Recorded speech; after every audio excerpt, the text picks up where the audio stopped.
ম্যাডামের সাথে কে বসেছে একমাত্র তুমিই জানো। তুমি বাড়ি চলে গেলে আমরা বিপদে পড়ে যাব। কিন্তু আমি যে কিছুতেই দেবীমার সামনে যেতে পারবো না। আজকে ওই বাড়ির কেউ আমাকে কোনোভাবে চিনে ফেললে খুব বড় বিপদ হয়ে যাবে। আমি কিন্তু একটা ভালো বাজেট ইনভেস্ট করতে চাই এই ভেঞ্চারে। আর আমি জানি যে প্রজেক্টে ইন্দ্রাণী থাকে সেই প্রজেক্ট সাকসেস হতে বাধ্য। আমাদের সমস্ত সাকসেসের কৃতিত্ব শুধু মায়ের নয়, ভাইদারও। ভাইদাই ম্যাক্সিমাম কাজগুলো করে, আর ভাইদাই এতদিন সবটা সামনে এসেছে। কি তাই তো মা? এতদিন সামনে এসেছে মানে এখন সামলায় না? হ্যাঁ, না মানে আসলে এখনো মানে একটা অন্য প্রজেক্ট নিয়ে ব্যস্ত আছে। আর এই ভেঞ্চারটা নিয়ে যদি আমরা এগোই তাহলে পুরো ব্যাপারটা ইন্দ্রাণী হ্যান্ডেল করবে।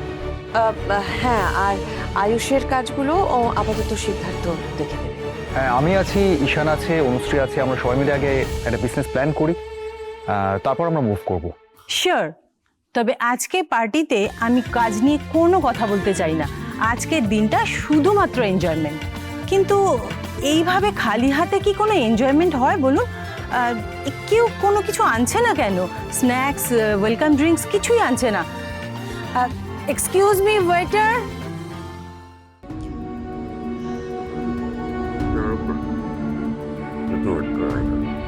মন্দিরটা কিন্তু খুব দরকার, তাই তো?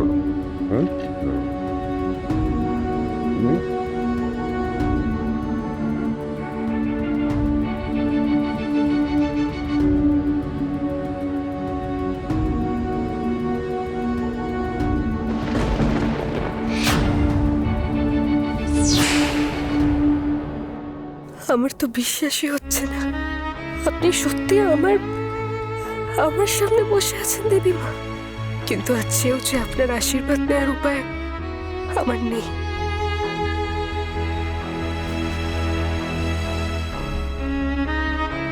Thank you so much.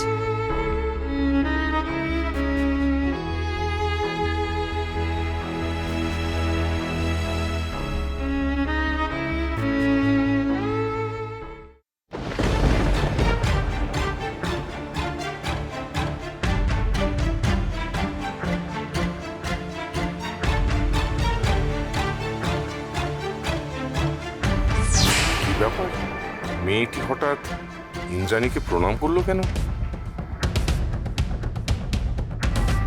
আরে কি করছো এটা? মাটিতে পড়া টিস্যু কেউ তুলে রাখে? ফেলো ওটা।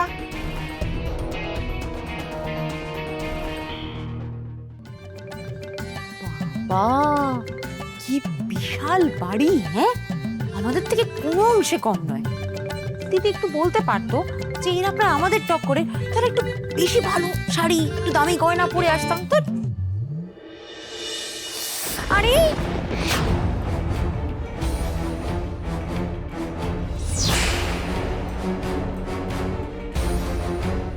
কোন দিকে তাকিয়ে হাঁটছো তুমি? হ্যাঁ, চোখে দেখতে পাও না? আরে চোখ থাকে দেখে চলার জন্য, কপালে তুলে চললে হয় না। যত সব, এক্ষুনি শাড়িটা নষ্ট হয়ে যেত। ছোট কি হচ্ছে, ওদের চেঁচামেচি করছিস কেন? দিদি তুমি দেখো না এই মেয়েটা কিরকম বলদ টাইপের।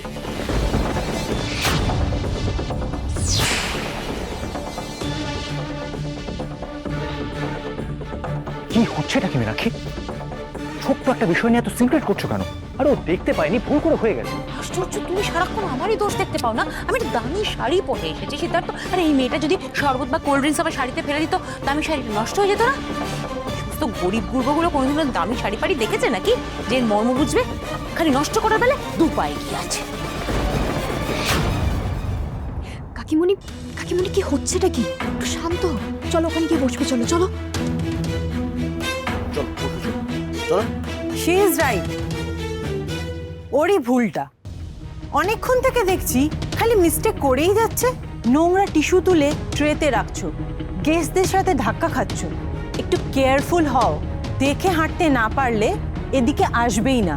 কিচেনে যাও, গো। Sorry madam. এই তো, হ্যাঁ, এটাই তো বিপাশা মিত্রর বাড়ি।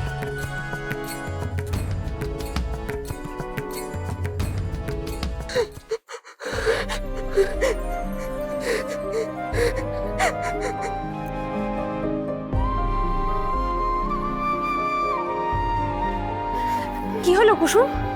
তুমি এরকম ভাবে কাঁদছো কেন? তোমার কি শরীর খারাপ লাগছে? জল খাবে তুমি? দাঁড়াও, আমি জল এনে দিচ্ছি।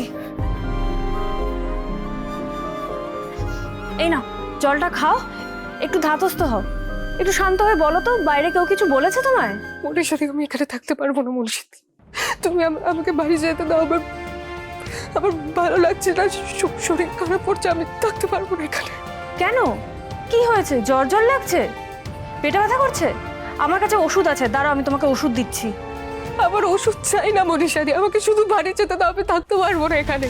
দেখো, আমি তো তোমাকে জোর করে আটকে রাখিনি কুসুম। এই সমস্ত বড় লোকদের বড় বড় পার্টিতে একটা রীতি আছে, খাওয়ারের পর যে রান্না করেছে সে গিয়ে অতিথিদের অভিবাদন জানায়।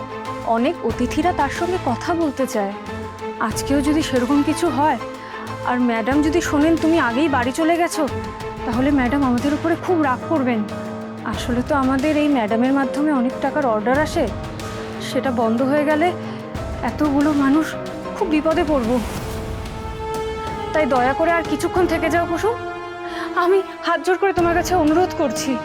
ও মনীষাদি, তুমি যদি বাইরে গিয়ে বলো যে তুমি সব রান্না করেছো, তাহলে হবে না। সেটা সম্ভব নয় কুসুম, ম্যাডাম খুব ভালো মতনই জানেন আমি রান্না করি না, তাই তোমাকেই যেতে হবে। কিন্তু মনীষাদি, বিশ্বাস করো, আমি এখানে থাকতে পারবো না, আমি এখানে এক মুহূর্তও থাকতে পারবো না। আমার চলে যাওয়াটা খুব দরকার। দয়া করে আমাকে এখান থেকে চলে যেতে দাও মনীষাদি, আমি হাত জোর করছি তোমার কাছে। এরকম করো না মনীষাদি, আমি বুঝতে পারছি তোমার কাছেও কোনো উপায় নেই, তুমিও নিরুপায়, সেই জন্যই তুমি আমাকে এখানে থাকতে বলছো। কিন্তু বিশ্বাস করো মনীষাদি, আমিও এখানে এক মুহূর্ত থাকতে পারবো না। আমি বাড়ি যাবো, আমি থাকবো না এখানে।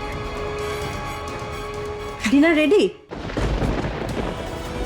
গেস্টদের কিন্তু ডিনারের টাইম হয়ে গেছে, সবাই বাইরে ওয়েট করছে, এক্ষুনি সার্ভ করার ব্যবস্থা করো।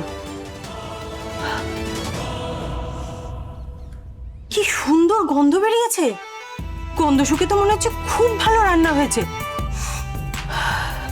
গন্ধে আমারই খিদে পেয়ে গেছে, এক্ষুনি তাড়াতাড়ি সার্ভ করার ব্যবস্থা করো।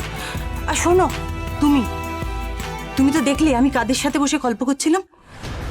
ওনারা কিন্তু আমার খুব স্পেশাল গেস্ট, ওনাদের খাবার ড্রয়িংয়ে সার্ভ করো আর অন্য গেস্টদের খাবার ডাইনিংয়ে সার্ভ করো, কোনো ভুল যেন না হয়, ঠিক আছে?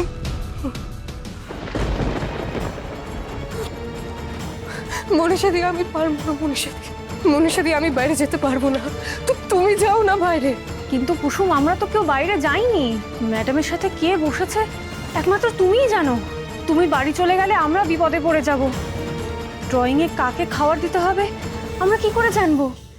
কিন্তু আমি যে কিছুতেই দেবী মায়ের সামনে যেতে পারবো না। আজকে ওই বাড়ির কেউ আমাকে কোনোভাবে চিনে ফেললে খুব বড় বিপদ হয়ে যাবে।